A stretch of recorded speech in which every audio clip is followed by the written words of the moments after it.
Hello my dear viewer! In today's video I'll show you how to sew this lovely Grosser 766 dress that I call the Dragonfly dress because of the fabric print. I made mine of cotton, but it could also be sewn out of linen or rayon.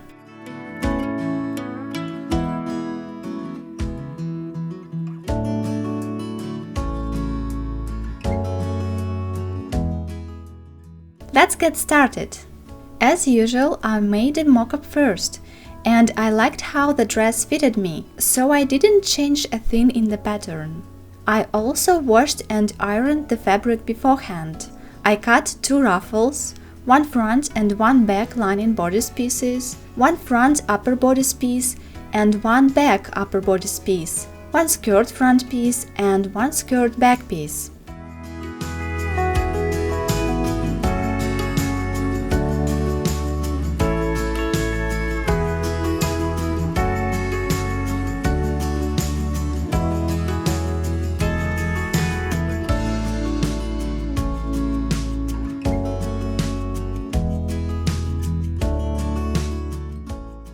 Don't forget to transfer all the marks from the pattern.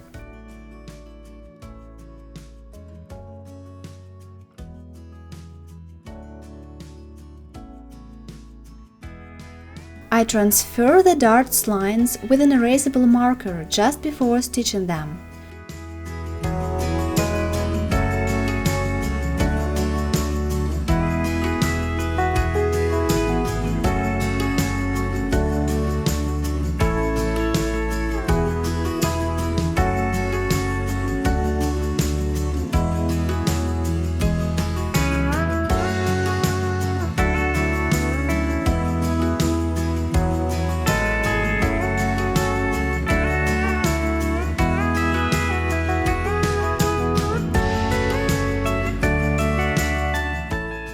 First, I pin their sides together and then secure it carefully with hand stitches, exactly matching the marker lines I made earlier.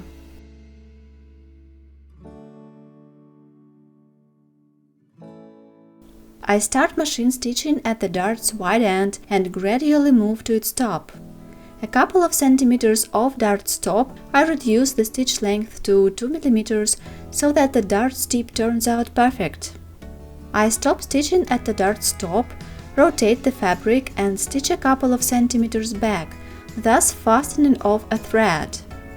I remove hand stitches and other extra threads. Press the darts flat and then iron the bust ones upwards.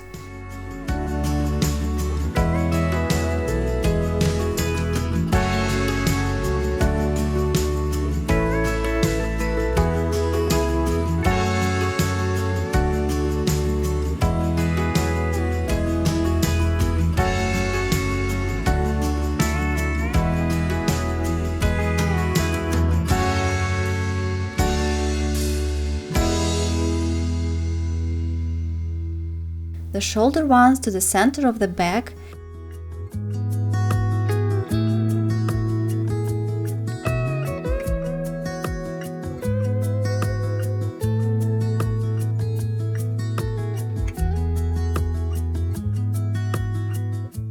and the skirt waistline ones to the center of the front and back, as it is shown in the video. I use special sewing pads for that.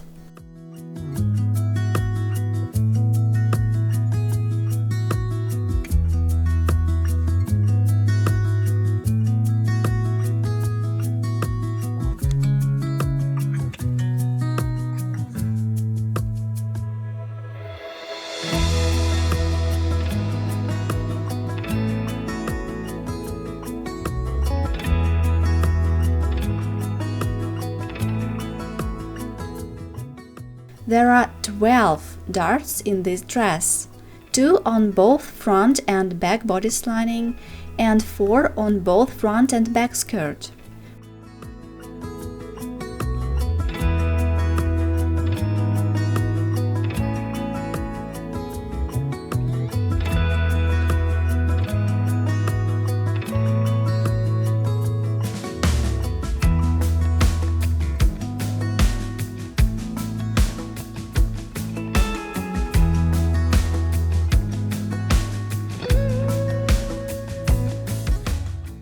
Make 2 pin tucks on the front bodice lining and 4 at the back, according to the pattern.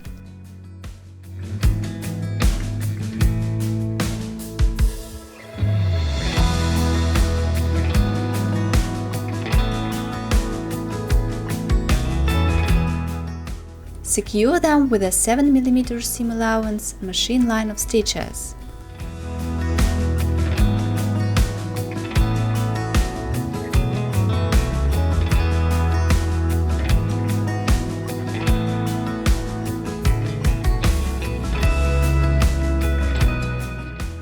Pin the shoulder edges of the front and back bodice lining pieces together, round sides inside, and stitch with a 1 cm seam allowance. This is made on purpose, so that these seam allowances would stay between the lining and the upper bodice.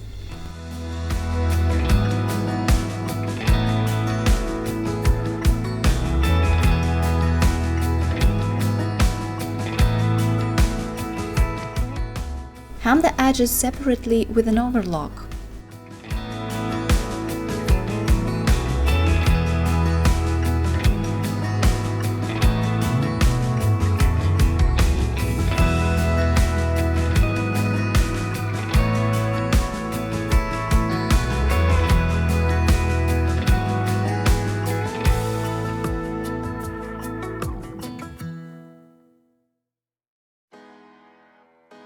Press the seams flat, then open the seam allowances and press again. The seam allowances stay nice and flat as I cool them with my homemade tailor's hems that have wooden sawdust inside them.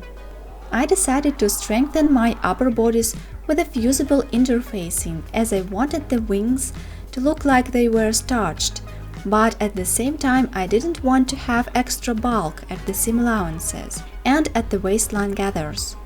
So I cut the front and back upper pieces out of the woven fusible interfacing, excluding all its seam allowances and 3 cm up from the bodice's lower edge, 4 cm if counted with the seam allowance.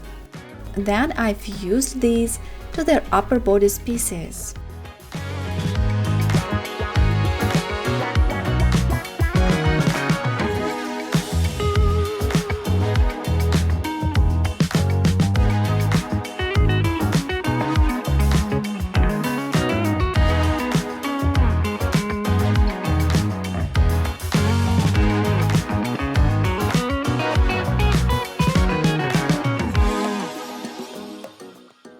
I also strengthened the upper bodice neckline with a fusible bias tape, making a line of long stitches at its center beforehand.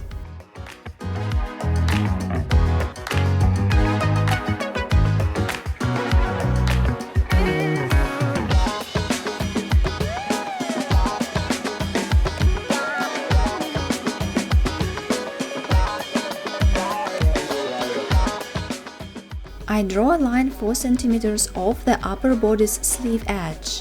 I'll iron the sleeve's raw edge to it a little bit later.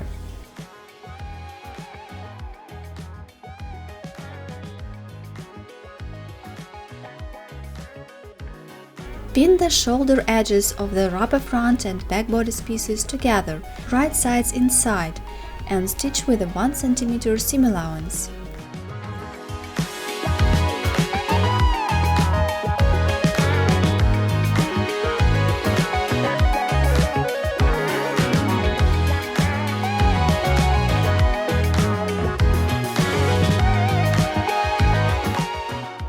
Hem the edges with an overlock.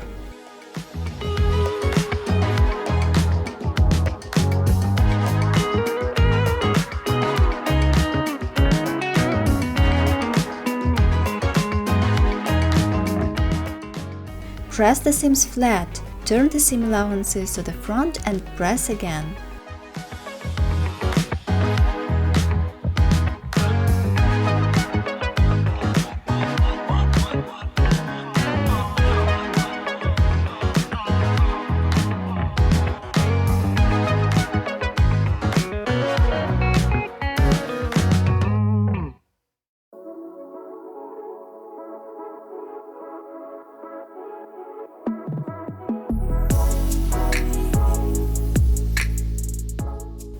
Roll the wing's raw edge up to the wrong side towards the previously made line and press.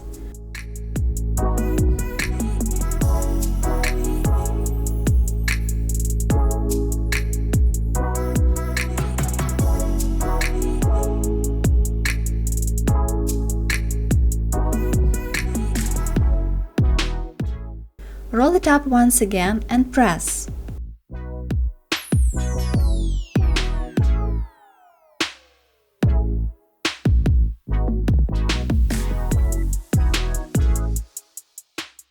Secure it in place with pins first, and then make a line of machine stitches 1 mm off the rolled edge. In the instruction to this pattern, Grasser suggests we do this by neat hand stitches. But it didn't make a lot of difference to me, so I picked the quickest way.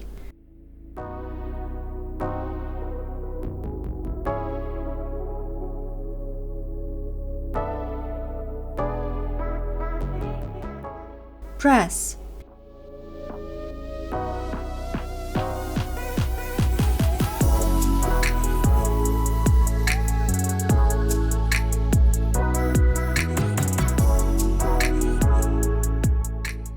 Our next step is making gathers at their upper bodice waistline, using the marks from the pattern.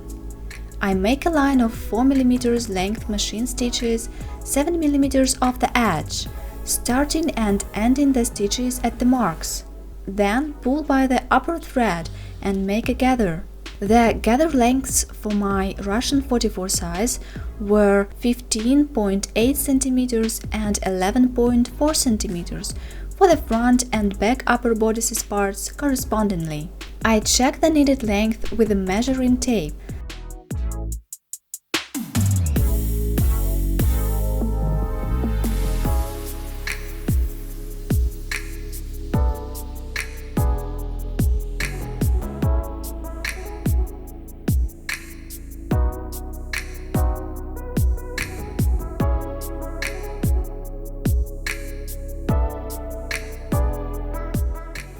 Let's sew the upper bodice and its lining together.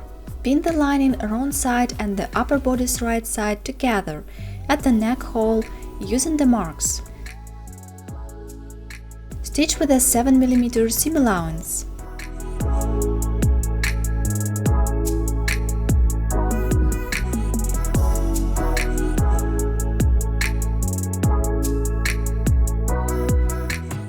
Cut the seam allowances at several places. This will prevent our neck hole from wrinkling after turning the thing out.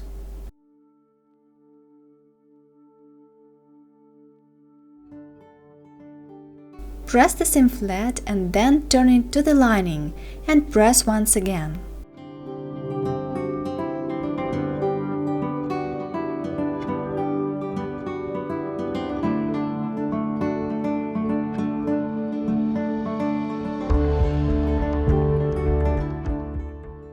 Top stitch 1 mm off the previous seam, as it is shown in the video, thus securing the seam allowance to the lining.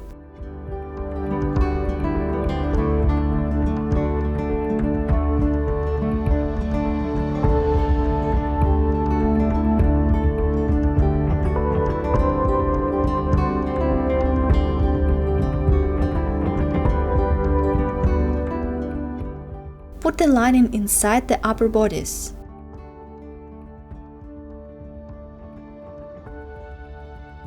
Make a neat edge with your fingers and press.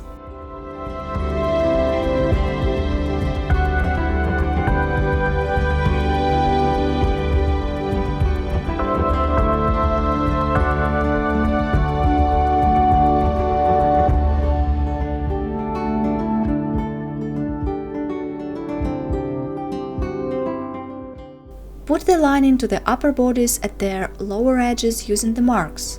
Make sure the fabric is distributed evenly in the gathers. Stitch with a 7 mm seam allowance.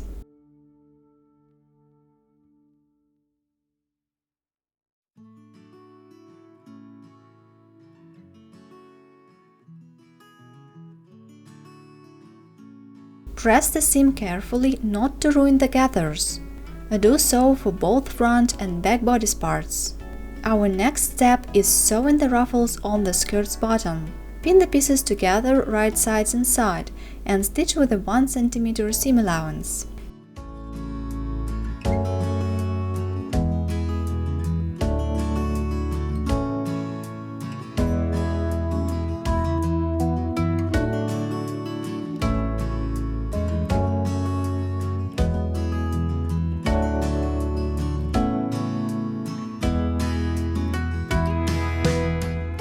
Hem the edges with an overlock.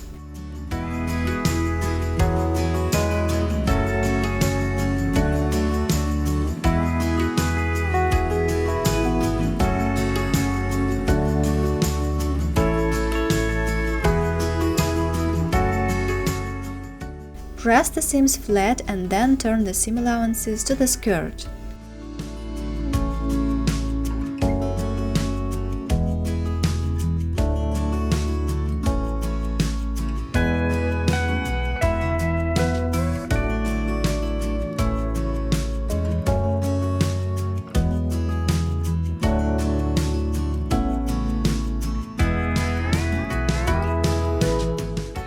Do so for both front and back skirt parts. Pin the skirt's front and the bodice's front parts together, right sides inside. Repeat for the back parts. Stitch with a 1 cm seam allowance.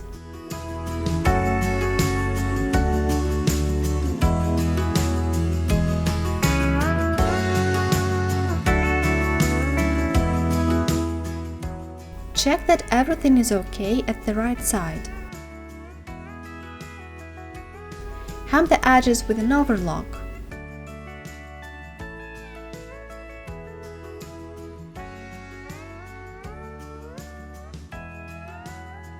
Press the seam flat and then turn the seam allowances to the skirt.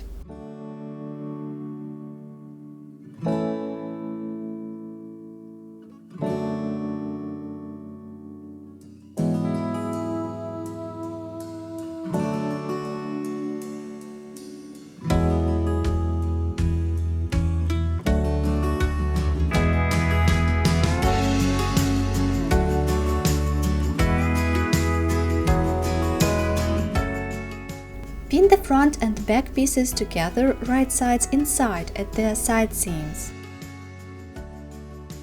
Stitch from top to the bottom with a 1 cm seam allowance, only at the right side seam of the dress. We'll have an invisible zipper at its left side seam, so we start a line of stitches from a special zipper mark from the pattern and sew until the skirt's bottom.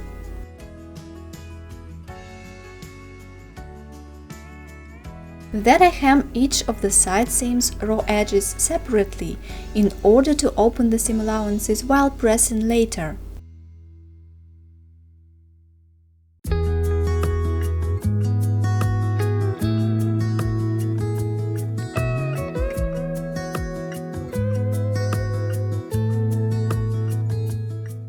Press the seams flat and then open the seam allowances and press again.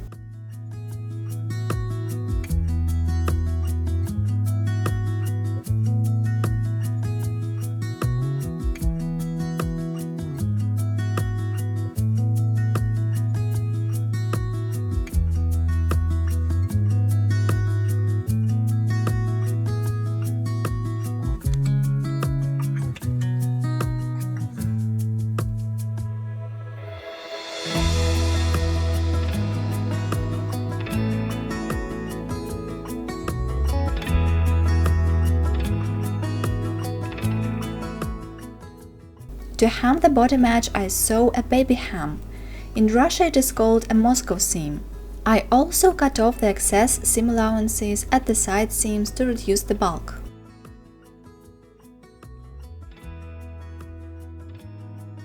I rolled the edge to the wrong side of the fabric a little bit, just for 7 mm, and stitched 1 mm off the folded edge.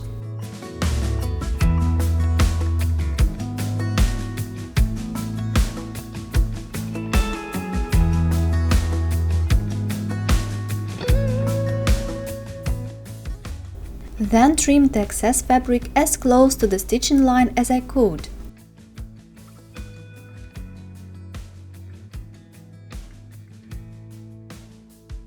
I also pressed the seam flat.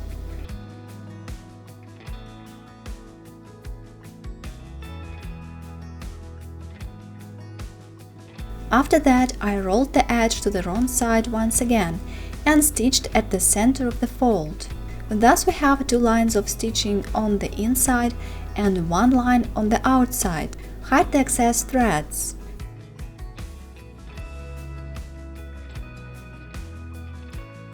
Press the seams flat.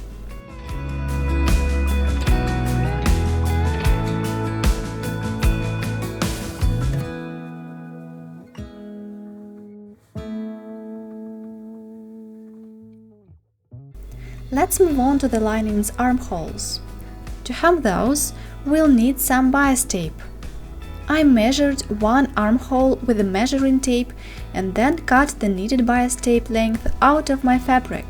To do so, make a square on your fabric, draw a line from one corner to another diagonally, and then draw some parallel lines 4 cm off the first one. I used a 4 cm wide cardboard strip for convenience. Cut your bias tape out, fold it by half wrong sides inside and press.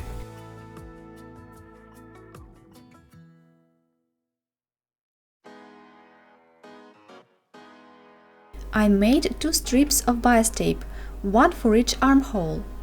There are 2 armholes, a closed one and an opened one. Let's start with a closed one. Pin the bias tape to the lining right sides inside, starting at the shoulder seam.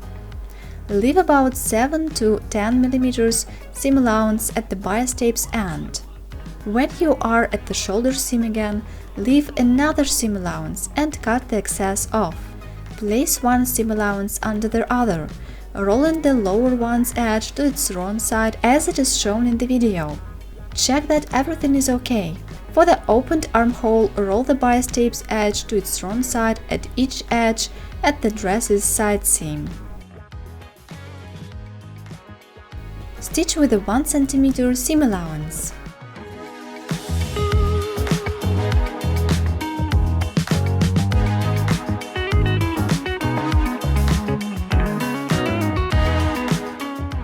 Cut the seam allowance off by 3 to 5 mm.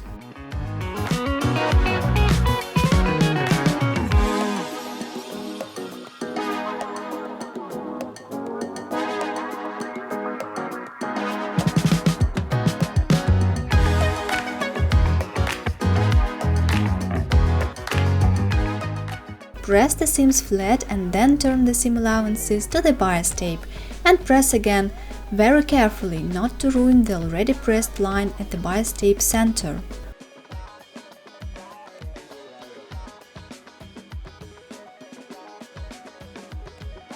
Fold the bias tape using its pressed central line and tuck the remaining raw edge inwards, covering the previous seam completely. Secure the thing with some pins. You could also secure it with hand stitches, but I didn't. Stitch 1 mm off the tucked edge.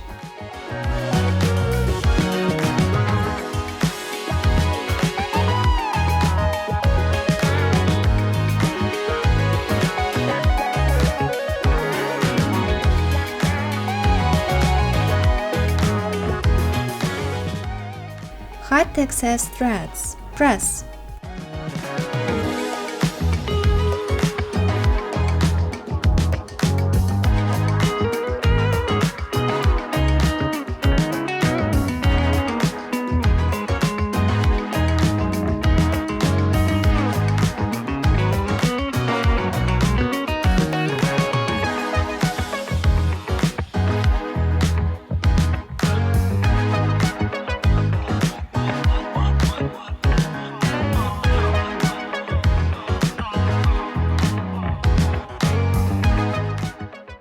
Our dress is almost finished.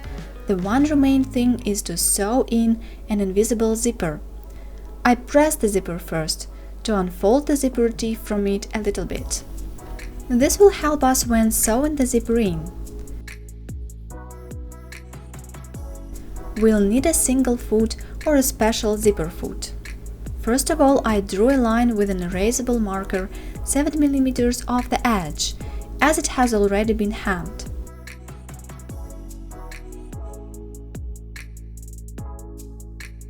Then I opened the zipper and pinned its one side to the edge as it is shown in the video. Check that the zipper's upper edge could be tucked to the wrong side and that the zipper closes right at the edge of the armhole bias tape. Hand stitch the zipper to the dress, removing the pins. Make a line of machine stitches as close to the zipper teeth as possible.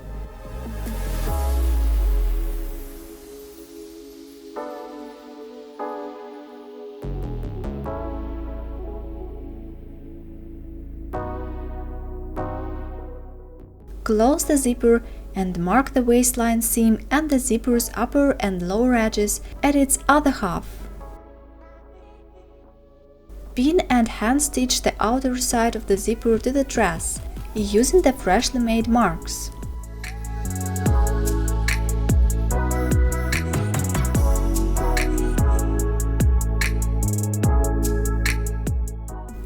Close the zipper and check that everything is okay.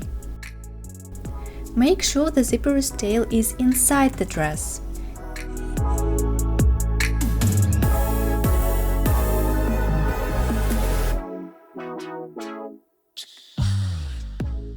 And again, stitch as close to the zipper teeth as it is possible.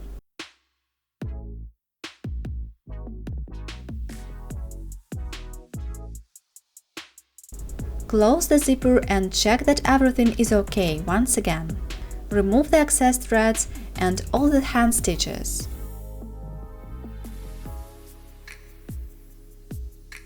Bend the zipper's upper edges to the wrong side and secure them in place with hand or machine stitches.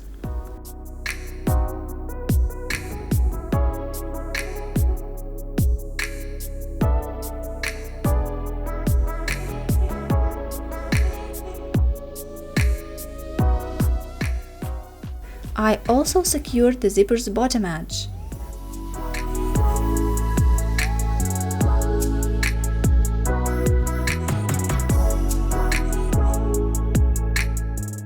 Press the zipper area.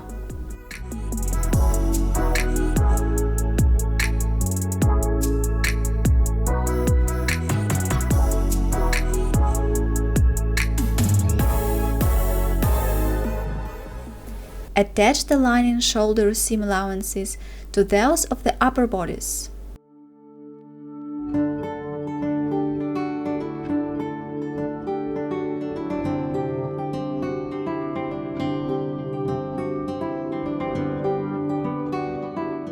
And that's it! I hope you enjoyed sewing with me, and thank you very much for watching. See you in my next videos. Bye!